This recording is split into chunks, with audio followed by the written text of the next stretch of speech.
സ്മൃതി 92 മുതൽ ഇങ്ങോട്ട് കാന്തപുരം ഏറിയ പങ്കും CPM-നെയും ഇടതുപക്ഷത്തെയും പിന്തുണച്ചതായിട്ടാണ് നമ്മൾക്ക് അറിയപ്പെടുന്നത്. എന്നാൽ ചില സന്ദർഭങ്ങളിൽ ലീഗിനെ പിന്തുണച്ചിട്ടുണ്ട്. അത് കാന്തപുരം തന്നെ പറഞ്ഞിട്ടുണ്ട്. 2011 നിയമസഭാ തെരഞ്ഞെടുപ്പിൻ്റെ പശ്ചാത്തലത്തിൽ പറയുന്നുണ്ട് കാന്തപുരം, ഞങ്ങളില്ലായിരുന്നെങ്കിൽ ലീഗ് നന്നേ ചെറുതായി പോയനെ എന്ന് പറയുന്നുണ്ട്. അന്ന് ലീഗ് എന്ന് പ്രൊട്ടസ്റ്റൊക്കെ ഉയർത്തിയിരുന്നു എങ്കിൽ പോലും. എന്നാൽ പല സമയങ്ങളിലും ലീഗിനെതിരെയും UDF-നെതിരെയും ശക്തമായ നിലപാട് സ്വീകരിച്ച് ഇടതുപക്ഷത്തോടൊപ്പം നിലപാട് ഉറപ്പിക്കുന്നു. അതുകൊണ്ട് തന്നെ അവർക്കൊരു വട്ടപ്പേര് വീഴുന്നു, അരിവാൾ സുന്നികൾ. എന്നാൽ ഇപ്പോൾ ഈ സ്ത്രീ പുരുഷ സമത്വത്തെ ചൊല്ലി കാന്തപുരവും പാർട്ടിയും രണ്ടു തട്ടിലാകുമ്പോൾ സമവാക്യങ്ങൾ മാറുകയാണോ? സമവാക്യം മാറുന്നില്ല എന്നുള്ളതാണ്.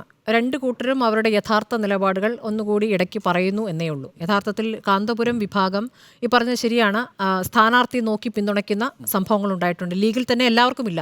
PK കുഞ്ഞാലിക്കുട്ടിയോട് കാന്തപുരം വിഭാഗത്തിന് എതിർപ്പില്ല. പക്ഷേ KM ഷാജിയോട് എതിർപ്പാണ്. ഷംസുദ്ദീൻ തോൽക്കാൻ വേണ്ടി അവിടെ പ്രാർത്ഥന യോഗം നടത്തിയിട്ടുണ്ട്. അപ്പോൾ അങ്ങനെ പിന്തുണയ്ക്കുന്നവരും പിന്തുണയ്ക്കാത്തവരും ലീഗിലുണ്ട്. അത് വ്യക്തികളെ നോക്കിയിട്ടാണ് ആ പിന്തുണ. അത് ഒരു ശരിയാണ്. പക്ഷേ ഈ 80കളുടെ അവസാനത്തിലാണല്ലോ EK-AP രണ്ട് വിഭാഗമായത്. ആ വിഭാഗമാകുന്നു എന്ന് പറയുന്നത് രണ്ട് കൂട്ടരും തമ്മിൽ സംഘർഷങ്ങളും സംഘടനയും ഉണ്ടാവുകയും 10ഓളം പേരെ നഷ്ടപ്പെടുകയും ചെയ്തു കാന്തപുരം വിഭാഗത്തിന്. അപ്പോൾ ആ സമയത്ത് രാഷ്ട്രീയ പിന്തുണ നൽകിയത് CPIM ആണ്. ആ ഒരു കാരണം കൊണ്ട് CPM-നെ എല്ലാ കാലത്തും പിന്തുണയ്ക്കാവുന്നൊരു നിലപാട് കാന്തപുരം എടുത്തിട്ടുണ്ട്. നമുക്കറിയാമല്ലോ, അതിനുശേഷം നടന്ന സംഭവം പിണറായി വിജയൻ അവിടെ നോളജ് സിറ്റി കാന്തപുരം ഉണ്ടാക്കുമ്പോൾ അവിടെ നബിയുടെ തിരുകേശം കൊണ്ടുവന്ന തിരുകേശം എന്ന വാക്ക് പറയുമ്പോൾ അത് തിരുകേശമല്ല, അത് ബോഡി വേസ്റ്റ് എന്നുള്ള വാക്ക് പ്രയോഗിച്ചുകൊണ്ട് അതിനെ അവഗണിക്കുകയാണ് ചെയ്തത്. കാരണം അതൊരു അന്ധവിശ്വാസമാണ് എന്ന് ഉറപ്പിച്ച് പറയുകയാണ് അന്ന് പിണറായി വിജയൻ ചെയ്തത്. പക്ഷേ ആ പ്രതികരണം അവിടെ ഉണ്ടാകുമ്പോഴും ആ ഘട്ടങ്ങളിലുമൊക്കെ തന്നെയും കാന്തപുരം വിഭാഗം പിണറായി വിജയനെ പിന്തുണയ്ക്കുകയായിരുന്നു എന്നുള്ളതാണ്. കാരണം രാഷ്ട്രീയമായി അങ്ങനെ ഒരു സമീപനമാണ് എടുത്തിട്ടുള്ളത്. നമുക്ക് ഈ വിവാദത്തിൻ്റെ തുടക്കം നോക്കുമ്പോൾ ഭയങ്കര കൗതുകമാണ്. കാരണം ഈ MEC-7 വ്യായാമം, ആ വ്യായാമ മുറയാണല്ലോ ഈ വിവാദങ്ങളുടെയൊക്കെ തുടക്കം. അതാരാണ് ആദ്യം തുടങ്ങിയത്? CPM കോഴിക്കോട് ജില്ലാ സെക്രട്ടറി P. മോഹൻ മാഷാണ്. അപ്പോൾ അദ്ദേഹത്തിൻ്റെ ഒരു പ്രസംഗത്തിൽ ഈ MEC-7-ലേക്ക് തീവ്ര നിലപാടുകാർ കടന്നുകൂടിയിരിക്കുന്നു, അത് ജമാഅത്തെ ഇസ്ലാമിയുടെ കടന്നുകയറ്റമുണ്ട് എന്ന പ്രതികരണം വരുന്നു. അതിനുശേഷം അതിൽ വലിയ പ്രതിരോധമുണ്ടാകുന്നു. ആ പ്രതിരോധത്തിൽ P. മോഹൻ മാഷ് ഒറ്റപ്പെടുകയാണ് യഥാർത്ഥത്തിൽ ചെയ്തിരിക്കുന്നത്. പാർട്ടിയിൽ നിന്ന് തന്നെ പിന്തുണ ലഭിച്ചില്ല. കാരണം മന്ത്രി മുഹമ്മദ് റിയാസ് അടക്കം MEC-7-നുമായി സഹകരിച്ചതിൻ്റെ വിവരങ്ങളടക്കം പുറത്തു വന്നു. പാർട്ടി ഒന്നടങ്കം തന്നെ ആ നിലപാടിനെ തള്ളി. അപ്പുറത്താകട്ടെ യൂത്ത് കോൺഗ്രസ് MEC-7 വ്യായാമമുറ പരിശീലിച്ചുകൊണ്ട് അതിൽ ഒരു മറുപടി നൽകുന്നു. MEC-7-ന് കൂടുതൽ പാർട്ടിസിപ്പൻസ് വരുന്നു, കൂടുതൽ ഓരോ സ്ഥലത്തും അതിലെ വ്യായാമമുറ പരിശീലിക്കാൻ എത്തുന്നവരുടെ എണ്ണം കൂടുന്നു. അങ്ങനെ അവർക്ക് കൂടുതൽ ആളുകളെ കിട്ടുന്നു എന്ന രൂപത്തിലേക്ക് MEC-7 അത്രത്തോളം എന്താ പറയുക, ആളുകൾക്കിടയിൽ അങ്ങനെ സജീവമായി മാറി. അപ്പോൾ അതാണ് ആ വിവാദം അവിടെ നിൽക്കുന്നത്. പിന്നെ ഇപ്പോൾ ഈ വിഷയത്തിൽ കാന്തപുരം പ്രതികരിച്ചു തുടങ്ങുന്നത് മതത്തിലേക്ക് CPM ഇടപെടുന്നുണ്ടോ എന്ന രൂപത്തിലുള്ള സംശയം വരുന്നു. അവിടെ CPM-നെതിരെ വിമർശനം ഉന്നയിക്കുന്നത് CPM-ൽ എത്രത്തോളം സ്ത്രീ പ്രാതിനിധ്യമുണ്ട്, ഇടകലർന്ന് വ്യായാമം ചെയ്യുന്നത് മതവിരുദ്ധമാണ്. സ്ത്രീയും പുരുഷനും ഇടകലർന്ന് വ്യായാമം ചെയ്യുമ്പോൾ അത് അവിഹിതത്തിലേക്ക് നയിക്കുന്നു എന്ന് കാന്തപുരം വിഭാഗത്തിലെ മറ്റൊരു നേതാവ് പ്രതികരിക്കുന്നു. സ്ത്രീയും പുരുഷനും ഒരുമിച്ച് ഇടകലർന്നൊരു വ്യായാമമുറ ചെയ്യുമ്പോൾ അത് പൊതുവേദിയാണെങ്കിലും അത് പുറത്തെ സ്ഥലമാണെങ്കിലും അതൊക്കെ ആപേക്ഷികമാണ്. അതായത് പൊതുസ്ഥലമാണോ പുറത്തെ സ്ഥലമാണോ എന്ന് ഓരോ വിഷയം അനുസരിച്ചായിരിക്കും അതിലൊരു നിലപാടിലെത്തുക. അതായത് ഒരു സഭാ സമ്മേളനത്തിൽ അവിടെ സ്ത്രീ അംഗങ്ങൾ, മുസ്ലിം അംഗങ്ങളായാലും സഭാ സമ്മേളനത്തിൽ പങ്കെടുക്കുമ്പോൾ സ്ത്രീയും പുരുഷനും ഇടകലർന്ന് അടുത്തടുത്ത കസേരയിലിരുന്നാൽ അവിടെ കുഴപ്പം സംഭവിക്കില്ല. ഇപ്പോൾ അത് മാറി ബസ്സിൽ യാത്ര ചെയ്താൽ കുഴപ്പം സംഭവിക്കില്ല. പക്ഷേ തിയേറ്ററിലാവുമ്പോൾ അതിൽ ചിലർക്ക് കുഴപ്പമുണ്ട്, ചിലർക്ക് കുഴപ്പമില്ല. തിയേറ്ററിൽ സിനിമയെ കാണാൻ പാടില്ല എന്ന് വിശ്വസിക്കുന്ന ഒരു വിഭാഗമുണ്ട്. അത് അല്ല, എല്ലാവർക്കും മാറിയിട്ടില്ല.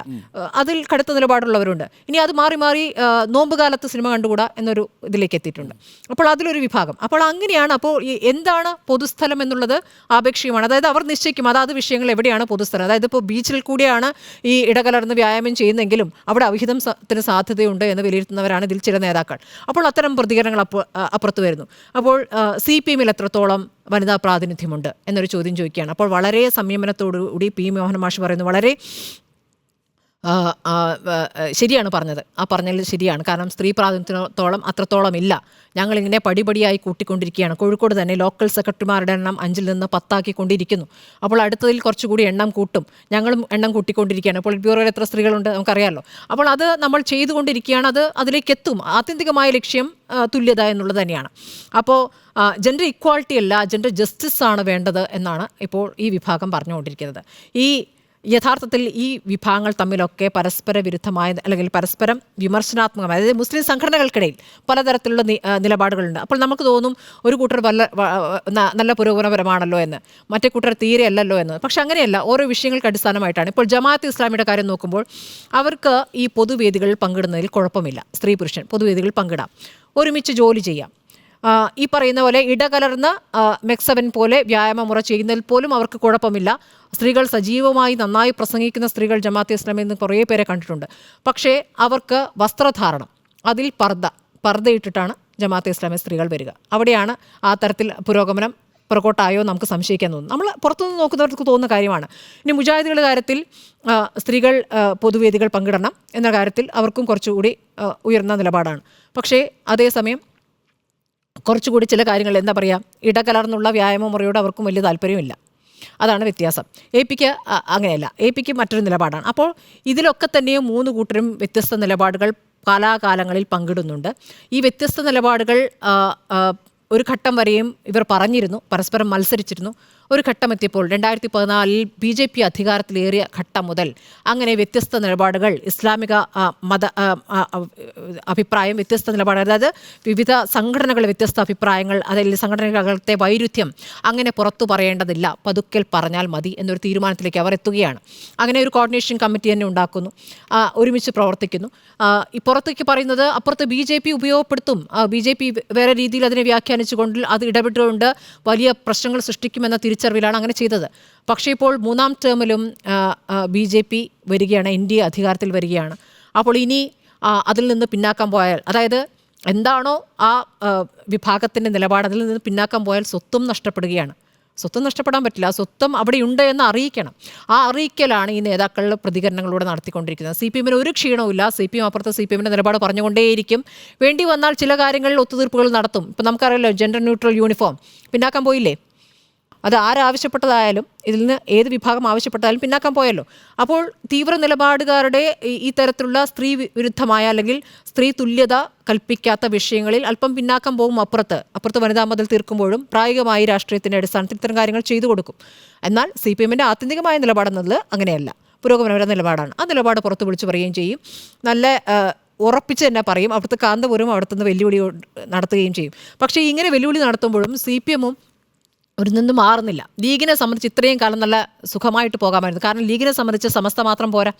ലീഗിന് വോട്ടർമാർ എന്ന് പറയുമ്പോൾ സമസ്ത മാത്രം പോരാ. ലീഗ് എന്നാൽ സമസ്ത എന്ന് ലീഗ് ഇത് പറയുമെങ്കിലും സമസ്ത മാത്രം പോരാ വോട്ട് ചെയ്താൽ. അതുകൊണ്ട് എല്ലാ വിഭാഗത്തെയും സ്വാധീനിക്കുന്ന ശ്രമങ്ങൾ ലീഗ് നടത്തിക്കൊണ്ടിരിക്കുകയായിരുന്നു.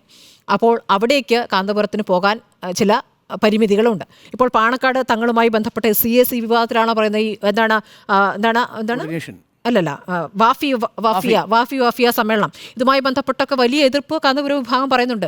അതെന്താണെന്ന് വെച്ചാൽ അവർ പുരോഗമന നിലപാടുകൾ എടുക്കുന്നു എന്നുള്ളത് കൊണ്ടാണ് ഒരു പ്രശ്നം. അത് എന്തുകൊണ്ടാണെന്ന് വെച്ചാൽ ലീഗിനെ സംബന്ധിച്ച് ഇവരുടെ വോട്ട് കൂടി വന്നാലേ ഇനി മുന്നോട്ടുള്ള പോക്കിന് എല്ലാ വിഭാഗവും മുസ്ലിം എന്ന ഐക്യത്തിലാകണം. അല്ലാതെ ഒരു വിഭാഗത്തിൻ്റെ ഐക്യം എന്നുള്ള രൂപത്തിൽ ലീഗിന് മുന്നോട്ട് പോകാൻ പറ്റില്ല എന്നുള്ളതാണ്. അതിനാണ് ഇപ്പോൾ തടസ്സം വരുന്നത്. ഈ വ്യത്യസ്ത നിലപാടുകൾ, ഈ സമുദായത്തിൽ തന്നെ വ്യത്യസ്ത നിലപാടുകൾ വരുമ്പോൾ അത് ക്ഷീണിപ്പിക്കുക ലീഗിനെയാണ്. അത് പുറത്തേക്ക് പറയുന്നു. CPMനെ സംബന്ധിച്ച് CPMന് കിട്ടുന്ന പിന്തുണ കിട്ടിക്കൊണ്ടേയിരിക്കും. അപ്പോൾ ഇത് കുറച്ചു നേരം ഈ ചർച്ചയായി നിൽക്കുമെന്നതിനപ്പുറം ഇതിലപ്പുറമൊന്നും ഉണ്ടാകാൻ പോകുന്നില്ല. ഇതൊരു ചർച്ചയാകുമ്പോൾ ഉള്ളൊരു പ്രശ്നം, ഇപ്പോഴും സ്ത്രീ പുറത്തിറങ്ങാമോ, സിനിമ കാണാമോ, ഒരുമിച്ച് പ്രവർത്തിക്കാമോ എന്നൊരു ചർച്ചയിലേക്കൊക്കെ പോകേണ്ടി വരുന്നത് ഗതികെട്ട അവസ്ഥയാണ്.